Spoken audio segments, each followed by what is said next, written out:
Hello friends, வணக்கம். எல்லோரும் எப்படி இருக்கீங்க? நானும் ரொம்ப நல்லா இருக்கேங்க. இன்றைக்கி வந்துட்டு செவ்வாய்க்கிழமை. எப்பொழுதும் போல் பூஜைக்கு ரெடி ஆகிடுச்சு.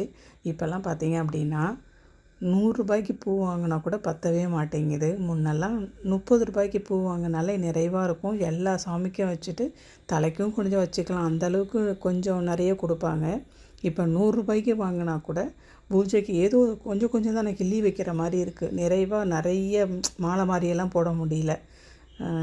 பூ விலை அதிகமாகிட்டது, பூ கிடைக்கல. அதுவும் இந்த மழை வந்துருச்சுன்னு வச்சுக்கோங்களேன், இருக்கிறதும் ரொம்ப இன்னும் குவான்டிட்டி கம்மியாகிடும். அந்த மாதிரி தான் பூ கொடுக்க ஆரம்பிச்சுக்கிறாங்க. வேறு வழி இல்லை, டெய்லியும் அப்புறம் பூஜை பண்ணணும் இல்லையா, அதனால் வாங்கி தானே ஆகணும்னு சொல்லிவிட்டு அவங்க கொடுக்குறத வாங்கிட்டு வந்து, ஆனால் நம்ம உதிரி பூ வாங்கணும் அப்படின்னாக்கா கொஞ்சம் நிறைய கிடைக்கிற மாதிரி இருக்குது. அதை வாங்கிட்டு வந்து நம்ம கட்டிக்கிட்டோம் அப்படின்னா நல்லா நிறைவாக இருக்குது. பட் அது உட்காந்து கட்டணுமே அவ்வளோ நேரம், அதனால் அது வாங்கிறதில்ல. கட்டின பூவே வாங்கிடுறது. இன்றைக்கி நைட்டு ஹோரையில் பூஜை பண்ணுறதுக்கு ரொம்ப டைம் ஆகிட்டுது. இன்றைக்கி வந்து வீடெல்லாம் க்ளீன் பண்ணிவிட்டு பூஜை பாத்திரமும் இன்றைக்கி க்ளீன் பண்ணிவிட்டேன். எப்போது தேர்ஸ்டே தான் க்ளீன் பண்ணுவேன். ஸோ இன்றைக்கி வந்து கொஞ்சம் வெயில் காமிச்சு தான் சரி இன்றைக்கே க்ளீன் பண்ணிவிடுவோம். ஏன்னா தேர்ஸ்டே எப்படி இருக்கும்னு தெரியாது.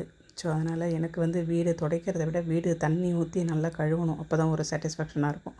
ஸோ எல்லாத்தையும் ஃபுல்லாக க்ளீன் பண்ணிவிட்டு திரும்ப அதுக்கப்புறம் பூஜை பாத்திரத்தை எல்லாத்துக்கும் பொட்டெல்லாம் வச்சு எல்லாத்தையும் ரெடி பண்ணிவிட்டு சாமி கும்பிட்றதுக்கு 8:30க்கு மேலே ஆகிட்டுது.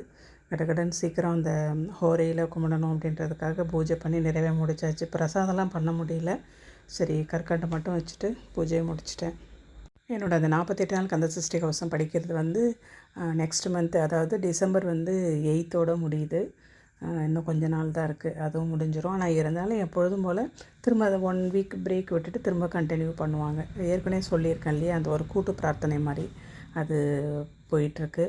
இன்னும் ஒரு கொஞ்ச நாள் தான் இருக்குது, அது முடிஞ்சிடும். டிசம்பர் 8ஆம் தேதி 48வது நாள் முடியுது. கந்தசஷ்டி கவசத்தோடு சேர்ந்து திருப்புகழும் படிக்கிறேன். கந்தசஷ்டி கவசம் ஒரு 25 மினிட்ஸ் ஆகும் பாருங்கள். அதோடு சேர்ந்து இதுவும் சேர்ந்து கொஞ்சம் இது ஒரு 10 நிமிஷம் போதும், அதை படிச்சிடுவேன். டெய்லியும் அது வந்து படிச்சிட்ருக்கேன். 48 நாள் தொடர்ந்து படிக்கணும் அப்படிங்கிறதால ரெண்டுமே சேர்ந்து போயிட்டுருக்கு, நல்லபடியாக போயிட்டுருக்கு. தேர்ஸ்டே அந்த குபேர பூஜையெல்லாம் எடுக்கிறதுக்கே டைம் இருக்க மாட்டேங்குது. ஸோ அதனால் வந்து எவரி டியூஸ்டே மட்டும் கரெக்டாக வீடியோ போட்டுடுறேன். இனிமேல் வந்துட்டு வெள்ளிக்கிழமை பூஜை, இந்த வியாழக்கிழமை பூஜையெல்லாம் போட்டுடுறேன் கண்டிப்பாக.